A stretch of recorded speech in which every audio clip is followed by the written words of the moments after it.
Bom dia, muito bom dia. Estamos ao vivo mais um dia com o nosso devocional, com a nossa leitura com propósito, fazendo a leitura do livro da pastora Joyce Meyer, Mesmo com Medo Haja. Temos rompido com medo. Bom dia, Meire, shalom, muito bom dia, seja bem-vinda. Vamos avançando, eu acredito que a gente consiga finalizar daqui umas 2 semanas esse livro, acho que mais uma semaninha, né? A semana que vem estarei em Jaú, fazendo a nossa tarde de autógrafo. Aguardem, que eu já estou começando a montar algo para compartilhar aqui com o horário. Eu quero vocês lá, estejam lá, para dar um abraço, para a gente comemorar junto. Afinal, isso é uma promessa do Senhor sobre a minha vida. E eu sei que vocês que têm me acompanhado aqui desde o começo desse percurso, dessa jornada, fazem parte dessa escrita do livro, né? É experiência para mim única, a primeira vez que eu escrevo um livro, o primeiro de muitos. Eu não tenho dúvida, o Senhor tem gerado vários temas e apontado uma nova direção. Vai sair devocionais para casais, vai sair devocionais, livros de leitura, né? O Senhor tem falado muito comigo a respeito de frutos do Espírito, até porque eu tenho mentoreado algumas mulheres. E eu vejo que a maior dificuldade é de se produzir o fruto do Espírito, né? Na verdade, nós precisamos ser referência. E nada mais, nada menos do que referência, trabalhar o nosso fruto do Espírito. Bom dia, Roseli, bom dia, Fran, Shalom, sejam todas bem-vindas. Então, o Senhor já me deu uma mensagem sobre o fruto do Espírito.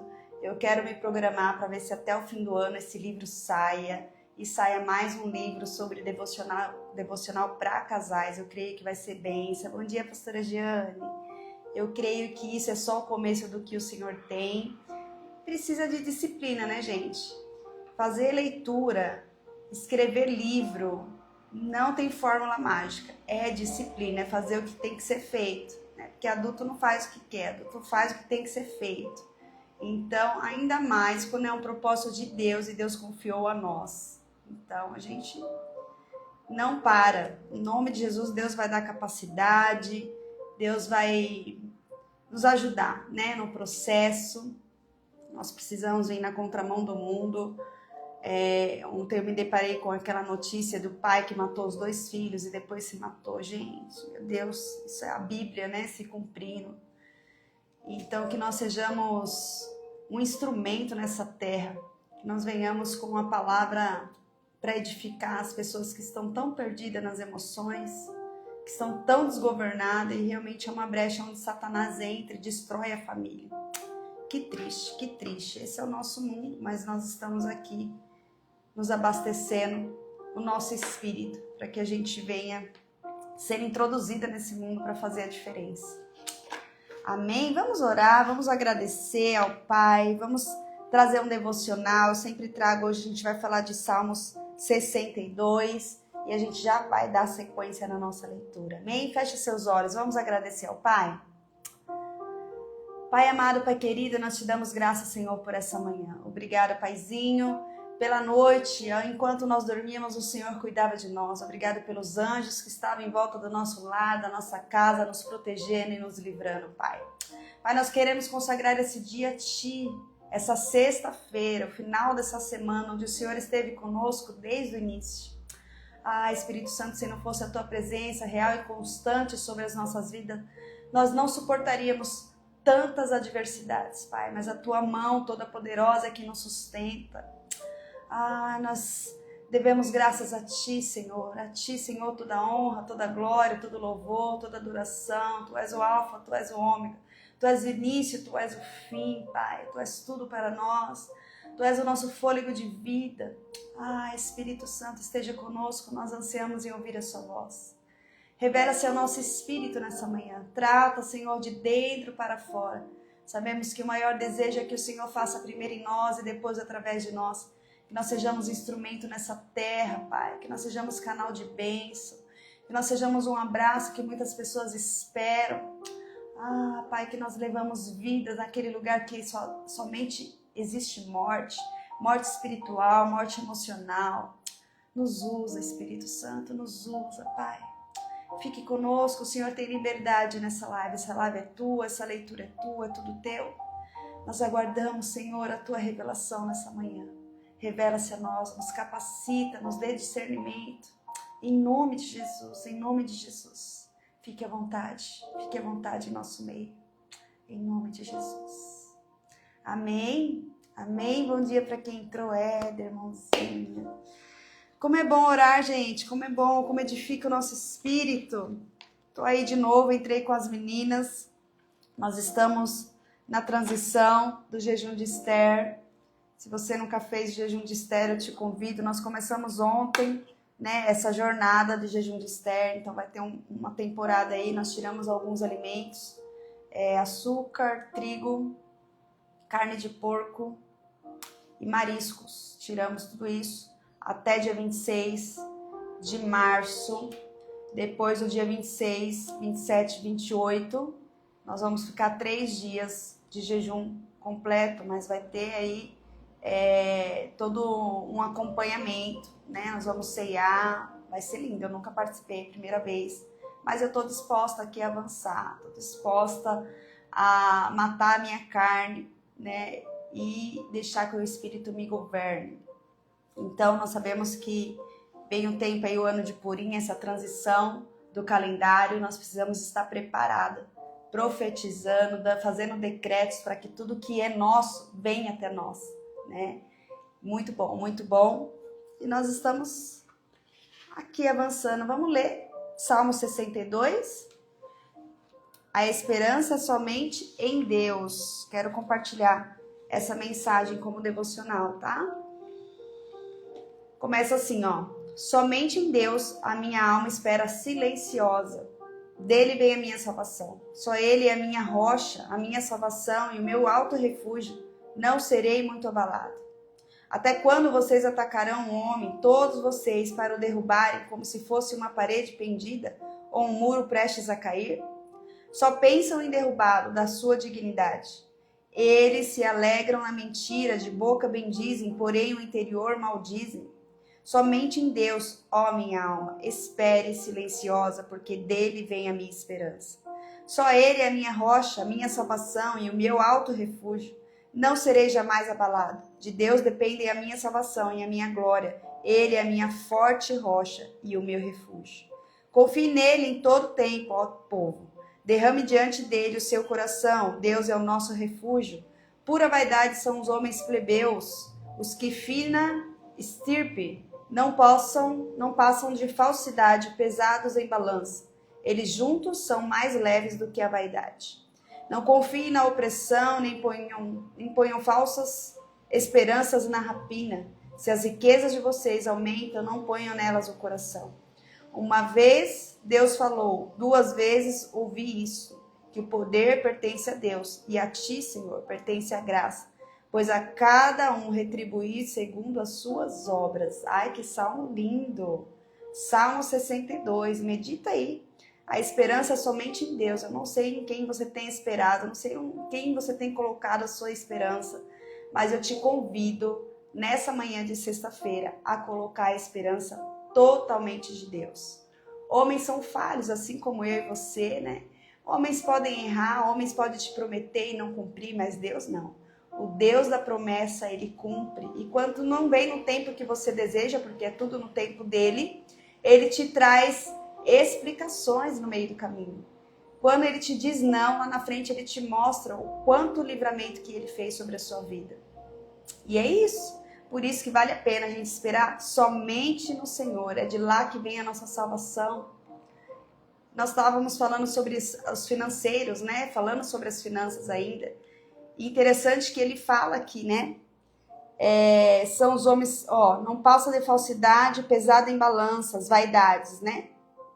Não confie na opressão, nem ponha falsas esperanças na rapina. Se as riquezas de vocês aumentam, não ponha nelas o coração. Não seja dominado pelo dinheiro, pelas finanças. Tudo que a gente vem falando aqui nesses últimos 2 dias. Olha que lindo, o Senhor confirmando na palavra. Então, tire a sua confiança, tire a sua esperança. Eu não sei onde você tem colocado, aguardado de uma outra pessoa. Eu não sei. Tira, da onde você colocou e coloque a esperança em Deus. Bom dia, Raquelzinha, bom dia, Marcelo. Sejam bem-vindos. Meditamos agora em Salmos 62. Então marca aí, Salmo 62, a esperança somente em Deus. Espere no Senhor. Não se distraia, né? Não se confunda. Às vezes a pessoa vem, te promete algo e você cria aquela expectativa, aquela esperança, só que a frustração também vem, porque homens são falhos. Principalmente nessa era que nós estamos vivendo agora, existem tantas pessoas, infelizmente, que não têm caráter, que estão defasados no caráter, né? Às vezes não tem nada a ver com a espiritualidade, não. Às vezes estão lá na igreja, estão frequentando, é seu irmão em Cristo, mas não tem caráter na palavra que diz. Fala hoje, amanhã não cumpre com a palavra, por isso que a nossa esperança tem que estar totalmente em Deus. Eu não sei por que eu estou falando isso, estou direcionando essa palavra, mas o Senhor sabe. Então confie no Senhor, coloque a sua total esperança naquele que é o dono da sua salvação. Amém? Vamos lá, vamos dar continuidade aqui. Nós estamos na página 242, falamos de um Deus abundante. Esse tema desse capítulo, nós falamos muito sobre o dinheiro, para a gente parar de se preocupar com o dinheiro. Falamos sobre o versículo que o Senhor é meu pastor, nada me faltará, nossa dependência tem que estar no Pai. Né? Falamos a respeito de temores ao dinheiro, tem pessoas que deixam de desfrutar porque fica ali juntando. Lógico que você tem que poupar seu dinheiro, você tem que saber administrar, mas não ao ponto que te roube, né? O desfrute dessa terra, porque dessa terra nós não vamos levar nada, então não tem por que ficar juntando tanto dinheiro, porque a traça vai dominar tudo, a ferrugem vai corroer, né? Então não adianta. Então é sobre isso que nós estamos falando esse tema. E agora nós vamos falar sobre um Deus abundante. Nós paramos aqui. Página 242.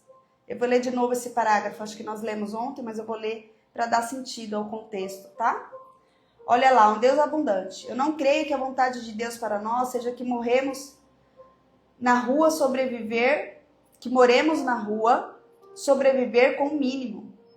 Um dos nomes do Senhor no Antigo Testamento é El Shaddai, que significa o Deus mais que suficiente. Certa vez eu ouvi um homem ensinar sobre a terra da falta, a terra do suficiente e a terra do muito. E eu achei bastante esclarecedor. Quando você vive na terra da falta por muito tempo, não vai direto para a terra do mundo, primeiro você passa pela terra do suficiente. Esse é o lugar onde Deus lhe concede provisão, mas não tão abundantemente quanto você gostaria. Essa terra é uma terra de teste, um lugar importante para permanecer fiel, no dar e confiar em Deus para lhe fazer prosperar na hora certa. Gente, essa terra do suficiente é se contentar, ser grata com o suficiente, porque nós, principalmente nós mulheres, né, a gente é emocionada demais. Às vezes a gente quer tantas coisas, esquece de perguntar para Deus: Senhor, isso é o suficiente para mim? Eu preciso realmente disso? Porque o Senhor, a palavra de Deus, ele promete que nunca nos deixará faltar o suficiente. Agora as coisas supérfluas, né, as coisas que a gente às vezes não tem necessidade naquele momento, é um extra. É lógico que o Senhor tem sempre prazer de nos presentear, mas a gente tem que ser grato no suficiente que Ele pode dar para nós, né? Olha lá, ó. Na hora certa é muito importante. Felizmente, Deus nos ama demais e não nos dará além do que aquilo ao qual poderemos lidar ou que afastará do primeiro lugar em nossas vidas. Lembra que eu falei também na leitura dessa semana? Às vezes, o Espírito Santo de Deus, ele não dá o tamanho da bênção porque você não está preparado, porque nós não temos a maturidade. Se ele te der várias casas na praia, casas na fazenda, talvez você não vai ter tempo para ele. Então ele nunca vai dar algo que vai preencher o primeiro lugar, que seria o lugar dele, que vai dominar o seu coração. Olha que sério isso. Falando aqui de cima sobre o suficiente, essa passagem do suficiente para ir para o abundante, todos nós passamos na passagem. Gente, eu lembro que quando nós tínhamos a igreja em Jaú, eu vivia da provisão todos os meses. Meu Deus. A gente tinha uma bolsinha, que a Carmen não tá aqui, mas ela viveu isso comigo. Nós tínhamos uma bolsinha que nós colocávamos todas as ofertas do final do culto. E ali a gente contava no final do mês para poder pagar o aluguel e as contas, água, luz da igreja. E ali nós contávamos e trocávamos moeda. E o dinheiro entrava, gente. Tinha hora que eu falava, meu Deus, será que todas essas moedas vai dar para pagar um aluguel? E pagava-se o aluguel. Mas era a dependência do Senhor, era Ele que supria, era Ele que fazia dar certo, gente. Foi lindo, nós vivemos ali, eu falo que eu vivi, diretamente falando, algo assim surreal, de eu ver a providência. Chegava dias, assim, eu testemunhava, da gente fazer o último domingo, o culto no último domingo, na segunda iria vencer o aluguel, e nós, faltava assim, quase R$1.000, e às vezes a gente estava tipo 10, 15 pessoas no culto, e esse R$1.000 entrava, e nós pagávamos o aluguel na segunda-feira. Quantas e quantas vezes, gente, eu fazia oração, eu falava, Senhor, se o dinheiro não entrar, eu entendo que é para fechar essa porta, e o Senhor vinha e supria, porque não era o tempo certo.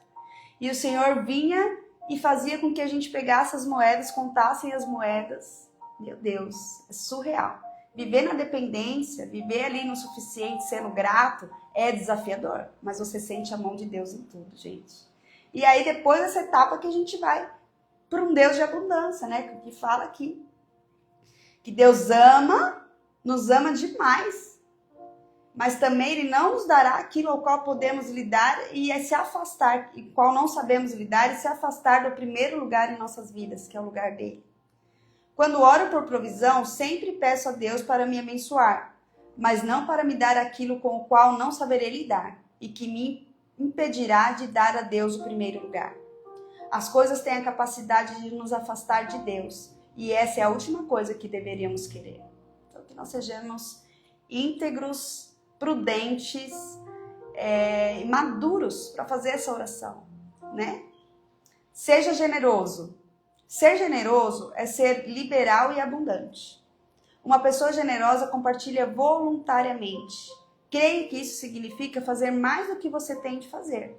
Ou ser uma pessoa que realmente observa ao redor busca oportunidades de dar e de ser uma bênção para os outros. Eu sugiro que você peça a Deus para lhe mostrar alguém a quem possa abençoar. Essa manhã eu perguntei a Deus quem eu poderia encorajar e imediatamente o nome da mulher veio ao meu coração. Então eu telefonei para ela. Conversamos por um período e ela disse que era muito encorajador o fato de eu estar usando o meu tempo para lhe dar atenção.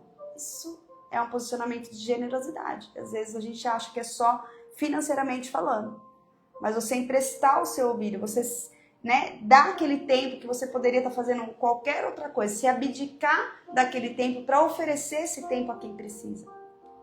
Isso é uma das características de uma pessoa generosa. Olha lá, ó.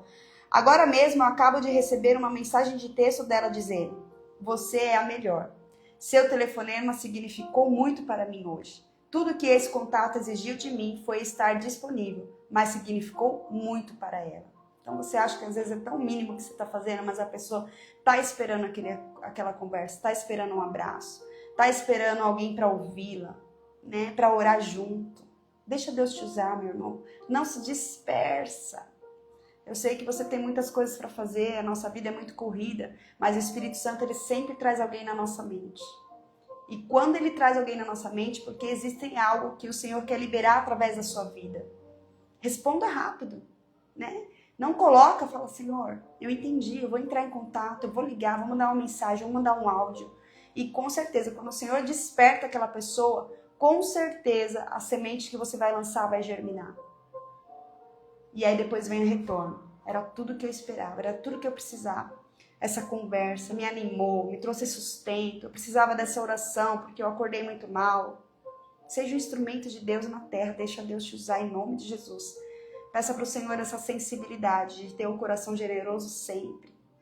Essa semana mesmo passada, a gente estava para ir para o Rio de Janeiro, né, fazer aí, ia ter o Amigas na Sala, eu também já ia apresentar o meu livro.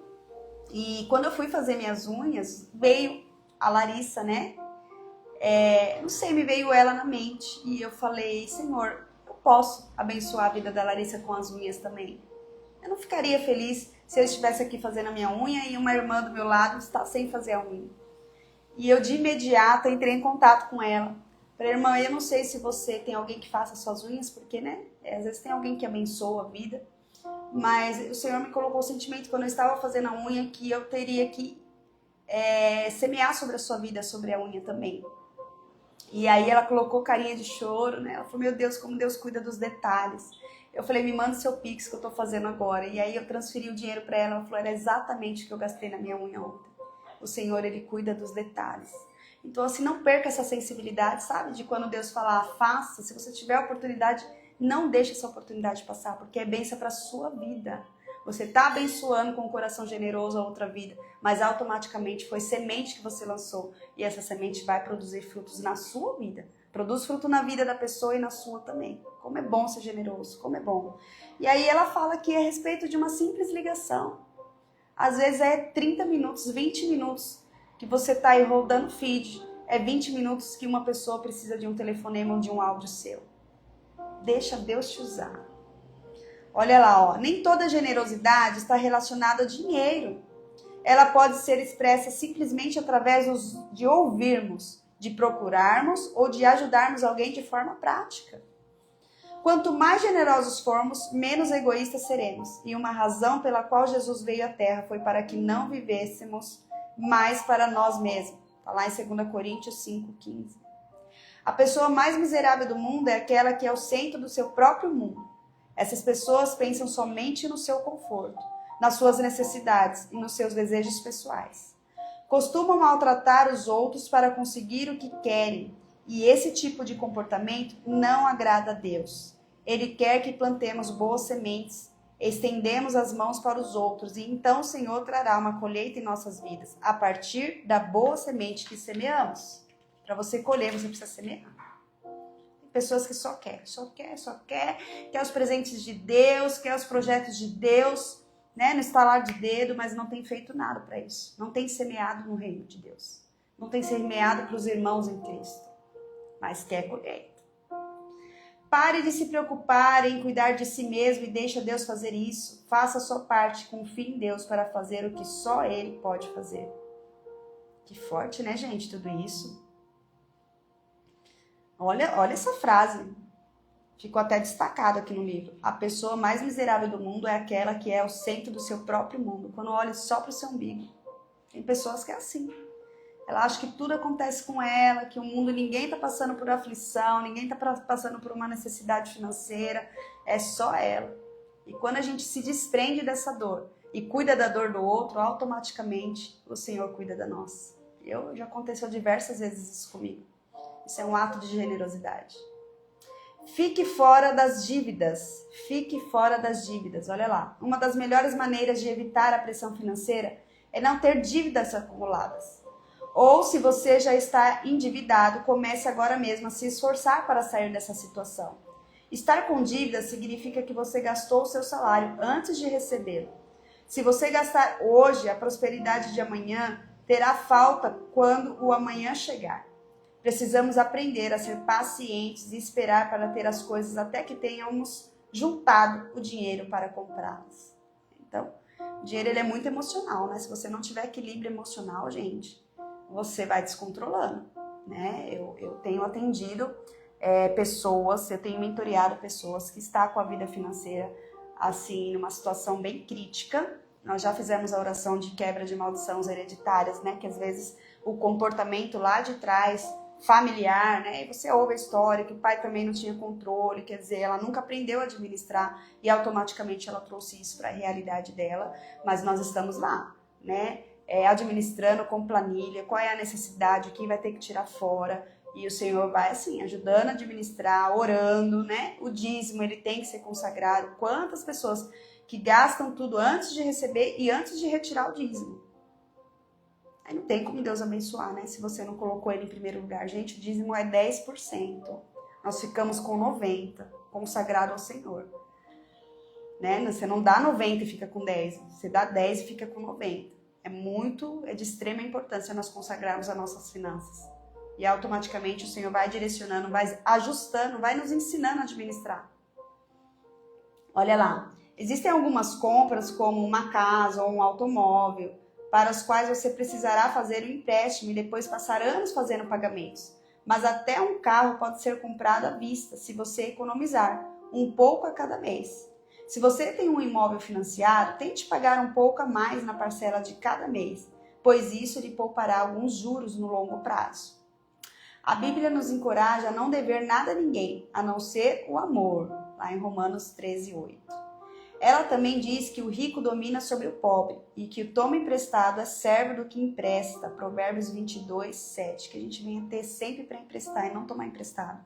Quando a gente toma emprestado, a gente vira servo da pessoa. Você é um devedor, então você vira servo. Quantas pessoas estão presas nessa situação, né? E assim, serventia, às vezes, de prestação de serviço, porque não conseguiu pagar. Olha lá. Não permita que o diabo o convença de que nunca poderá sair das dívidas ou que é tarde demais para você. É exatamente isso que ele quer que você pense. O inimigo quer que você desista antes mesmo de tentar. Se você fizer o seu melhor, Deus o ajudará, mas ele não fará tudo por você enquanto continua a gastar dinheiro ou a comprar coisas que deveriam esperar para comprar. Se você levou muito tempo para entrar nas dívidas, não espere sair delas da noite para o dia. Poderá levar muito tempo e provavelmente levará, trabalhando muito duro e adiando as compras que você quer fazer agora. Mas lá no final, sua diligência recompensará. Você estará livre das dívidas e não terá preocupações com a escassez. A dívida gera pressão e ansiedade. Estou certa de que você não quer ou precisa de nenhuma delas. Portanto, comece a reduzir as suas dívidas hoje, mesmo que só possa fazer isso um pouco de cada vez. Se você se mantiver firme e não desistir, ficará financeiramente livre. Uau! Senhor, aqui, gente, esse livro fala de tudo. Fala das emoções, fala do medo, fala do dinheiro, fala do medo de gastar, do descontrole financeiro. Que livro! Próxima página, que as suas escolhas reflitam suas esperanças e não os seus medos. Agir mesmo com medo parece ótimo até chegar a sua vez de fazer isso. Vamos lá? Sempre tem, antes de entrar no capítulo 19, tem um testemunho aqui do Mate. Vamos ler esse testemunho, gente? Depois de 14 anos trabalhando em um ministério que eu absolutamente amava, senti Deus começar a me guiar em uma nova direção. Eu adorava meu emprego e estava satisfeito com o trabalho que fazia. À medida que o tempo passava, aquela pequena sensação inicial se desenvolveu e eu sabia que precisava seguir a direção de Deus. É difícil colocar em palavras, mas o dia em que tomei a decisão interior de seguir a Deus foi o mesmo dia em que o medo começou a desmoronar do lado de fora. Mas em vez de confiar totalmente nele, eu continuei a ceder ao medo. E embora não tenha orgulho disso, comecei a procurar várias razões para sustentar a ideia de que a minha decisão não vinha de Deus. Lembrei a Deus o seguinte: o Senhor me trouxe para cá. Eu trabalho para um ministério. Meu sistema de apoio está aqui. Para mim, o medo sempre aparece em forma de perguntas como: e se eu tiver inventado tudo isso? E se eu estiver cometendo um terrível erro? Como vou dizer à minha esposa e aos meus filhos que estou arrancando a família pela raiz e nos mudando para o outro lado do país? Como calei as perguntas e venci esse medo? É uma pergunta. Como que ele calou essas perguntas e venceu o medo? Bem, acontece que a pessoa para que eu estava trabalhando era Joyce Meyer. E toda vez que eu estava trabalhando em uma conferência, ela fazia afirmações durante a mensagem. Do tipo: Deus prefere que você faça algo desconfortável que a mantenha dentro da vontade perfeita dele, a que você permaneça confortável e se contente com menos. Tudo bem, pensei. Aquilo chamou a minha atenção.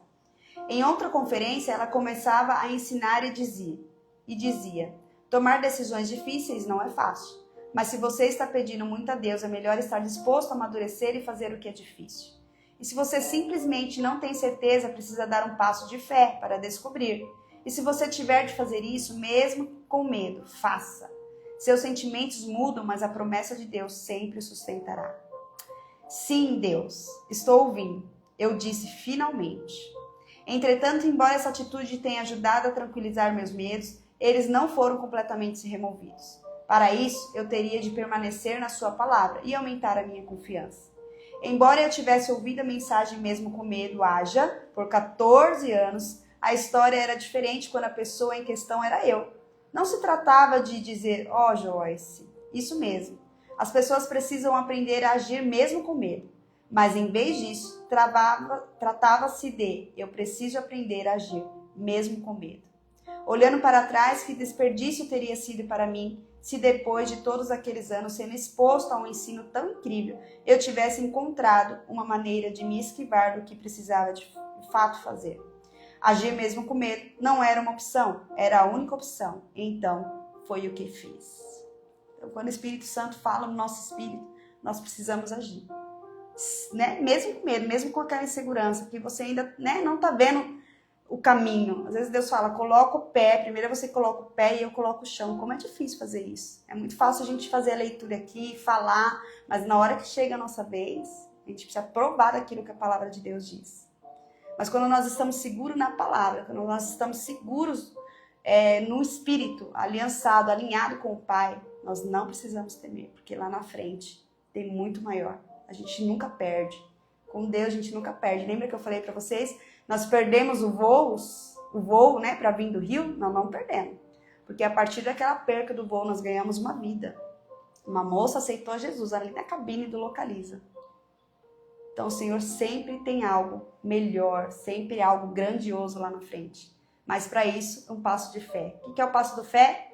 Mesmo com medo, haja. Isso lhe desdém, né, do nosso comportamento, da nossa posição, do nosso posicionamento, do nosso romper. Esse ano de 2026 é o ano do romper e a gente vai agir mesmo com medo. Amém? Vamos finalizar, segunda-feira, né? As nossas lives são de segunda a sexta, 6h30 da manhã. Na segunda-feira a gente volta então com o capítulo 19. Olha o tema do capítulo 19. Você pode acreditar que há coisas boas à frente. Liberte-se do medo do futuro. Uau! Tudo a ver com essa leitura que a gente fez, né? É necessário muitas vezes você estar com as mãos vazias, né? Para que o Senhor venha e entregue presentes novos. Então, por isso que a gente tem que encerrar ciclos e ficar pronto, preparado, porque o que tem lá na frente é muito maior. Então, que a gente se liberte desse medo aí do futuro, porque o futuro a Deus pertence. Amém? Vamos entregar ao Pai esse dia, esse final de semana. Segunda-feira nós estamos aqui novamente, dando nossa continuidade à nossa leitura, com o nosso devocional. Vamos consagrar para que o inimigo não venha roubar o tanto que a gente aprendeu hoje aqui. Cada live é tanto ensinamento, gente, tanto ensinamento que o Espírito Santo sempre nos constrange. Ele nos leva a sentidos que a gente, né, como que a gente vai ler e vai falar sobre finanças, um livro sobre medo e ela engloba tudo. Isso aqui é ferramenta de Deus na nossa vida. Amém? Feche seus olhos, vamos agradecer ao Pai.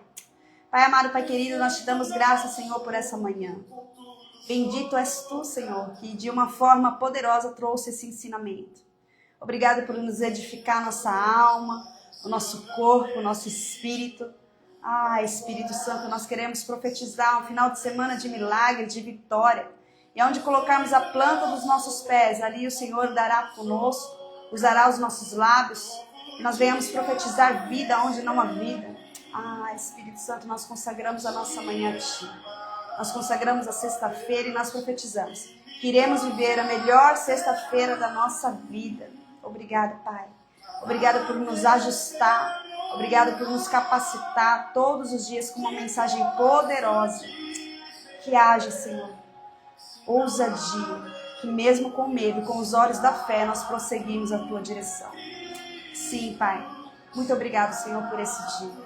Em nome de Jesus. Em nome de Jesus. Amém? Gente, está um sol aqui que eu não estou conseguindo enxergar muito vocês. Que Deus abençoe. Profetiza aí um final de semana de milagres, de vitória. Deixa Deus te usar. Na segunda-feira nós estamos de volta. Compartilha aí aquilo que o Senhor falou com você. Liga para uma irmã. Nós lemos aqui. Liga para alguém. Às vezes está precisando de uma palavra, de uma oração. Ore junto. Seja um canal de Deus na vida dessas pessoas. Seja referência de Cristo. Amém? Eu te espero então na segunda-feira às 6h30. Ótimo final de semana.